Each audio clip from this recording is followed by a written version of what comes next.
Good morning. I'm Tom Duval. I'm the pastor of Word of Hope Lutheran Church in Lexington, Kentucky, and this is my sermon redo from Sunday, March 10th, 2013. The gospel reading is a little bit longer one. You might want to settle back and kind of relax a little bit and listen to this in kind of maybe a contemplative, meditational kind of mode. It comes from Luke chapter 15. Now all the tax collectors and sinners were coming near to listen to Jesus, and the Pharisees and the scribes were grumbling and saying, "This fellow welcomes sinners and eats with them." So he told them this parable. There was a man who had 2 sons. The younger of them said to his father, "Father, give me the share of the property that will belong to me." So he divided his property between them. A few days later, the younger son gathered all he had and traveled to a distant country, and there he squandered his property in dissolute living. When he had spent everything, a severe famine took place throughout that country, and he began to be in need. So he went and hired himself out to one of the citizens of that country, who sent him to his fields to feed the pigs. He would gladly have filled himself with the pods that the pigs were eating, and no one gave him anything. But when he came to himself, he said, "How many of my father's hired hands have bread enough and to spare? But here I am dying of hunger. I will get up and go to my father, and I will say to him, 'Father, I have sinned against heaven and before you. I am no longer worthy to be called your son. Treat me like one of your hired hands.' So he set off and went to his father. But while he was still far off, his father saw him and was filled with compassion. He ran and put his arms around him and kissed him. Then the son said to him, 'Father, I have sinned against heaven and before you. I am no longer worthy to be called your son.' But the father said to his slaves, 'Quickly bring out a robe, the best one, and put it on him.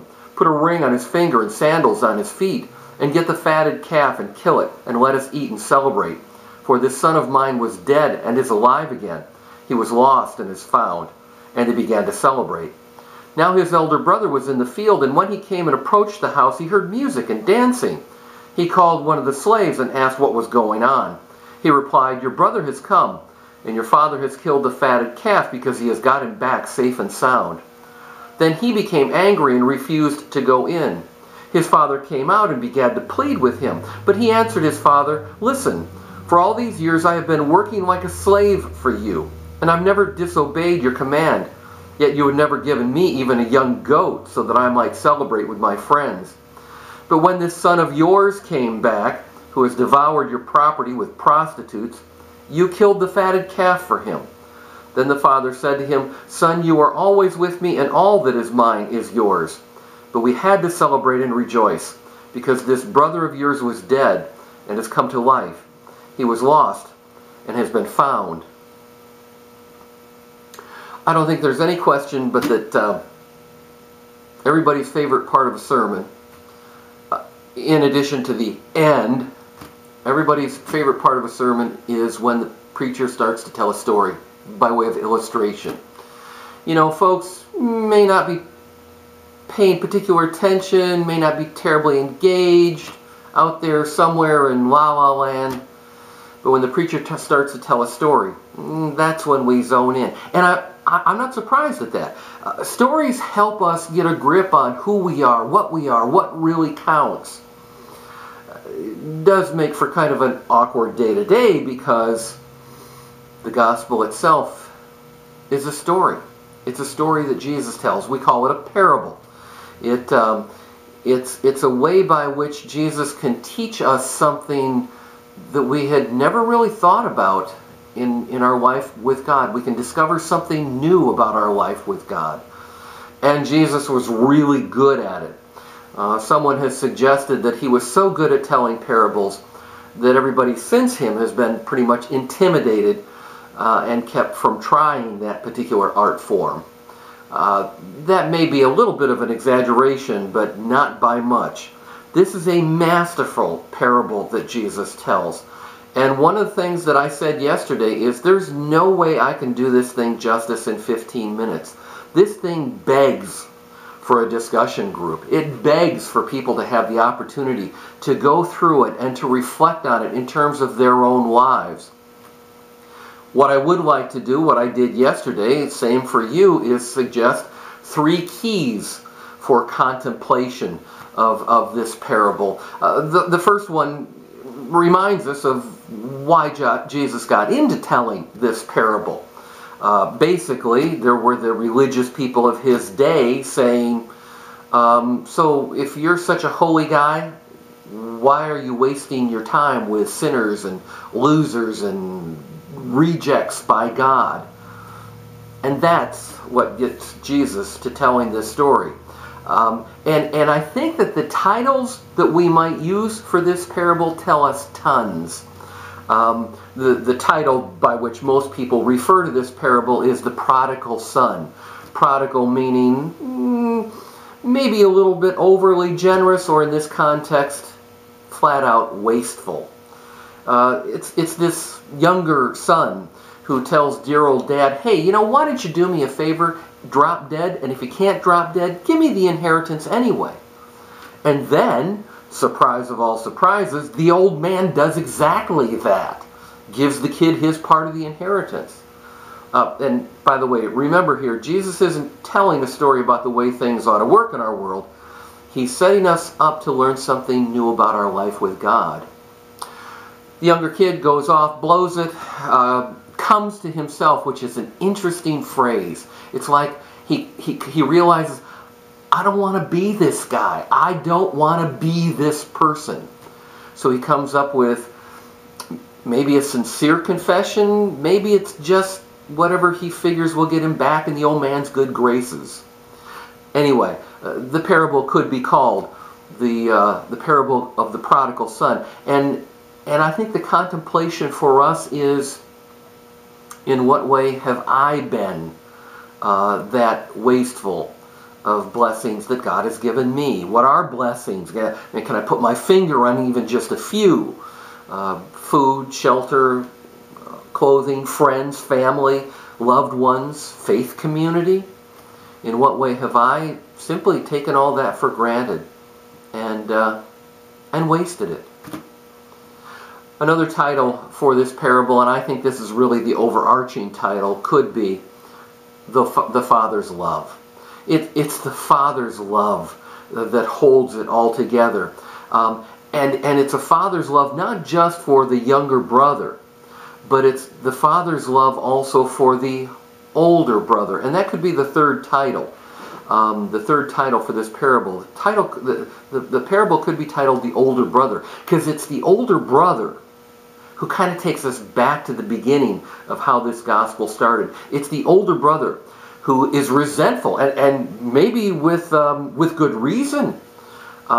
He's resentful of the way in which the younger brother ran off with a piece of the fortune and squandered it, and now he's being accepted back.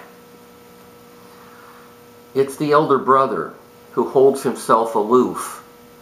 And I suppose the question for us could be, in what ways have I had that attitude toward other people in the faith, toward other people who seem to be better off than I am? In what ways have I had perhaps a poor attitude for the people that Jesus probably would be spending his time with today? The prostitutes and the pimps and the drug addicts and the tax collectors, the tax cheats.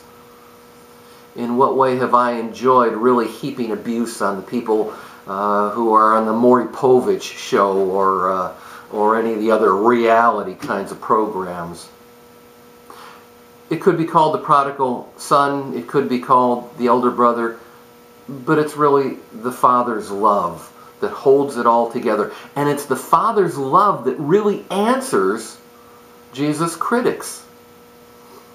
He's talking about the love of the Father for them, for the regulars, the Sunday go-to-meeting folks, but also for the folks who are still being reached by God's amazing love. One practice that we have here at Word of Hope is that in every month when there are 5 Sundays, we take one of those Sundays for services of prayer and healing. You might know that March has 5 Sundays, and I chose yesterday to be that day when we would have services of prayer and healing. The gospel reading holds up in front of us the importance of relationships. father and son and elder brother and brother. Well, the fact of the matter is, our relationships are in need of healing. And that's one of the things that I focused on yesterday. As a society, we are terrible. We are absolutely terrible at facing our relationships honesty. We're terrible at going to one another and saying, brother, I have sinned against you. I am very sorry for what I've done. We're under the impression that somehow that makes us weak. It makes us stupid. It makes us evil. It makes us failures, losers, rejects. And yet, what it really makes us is human. And what it makes us is able to go even more deeply into the love of the brother or sister when they forgive us, as they forgive us. It makes us able to go more deeply into the Father's love. And this is the other thing that I would invite you to contemplate. In what way have I experienced the love of the God that Jesus insists on calling Abba, Father, Daddy? In what ways have I known this amazing healing love in my life? And now I'll take it one step further. In what ways can I live that love for somebody else? I think that one of the ways in which we get constipated as followers of Jesus is that we think about receiving healing. We think about receiving forgiveness. We think about receiving love. But I don't think we really know the full joy of what it means to be the Jesus people until we find a way to give it away. To forgive somebody who really has wronged us. To put an arm around the shoulder, a healing arm of relationship with somebody who maybe doesn't deserve it or has no friends at all. I think we lose out on the opportunity to go truly deeper into the Father's love when we just sort of pass off those opportunities to put it back into play through our own lives.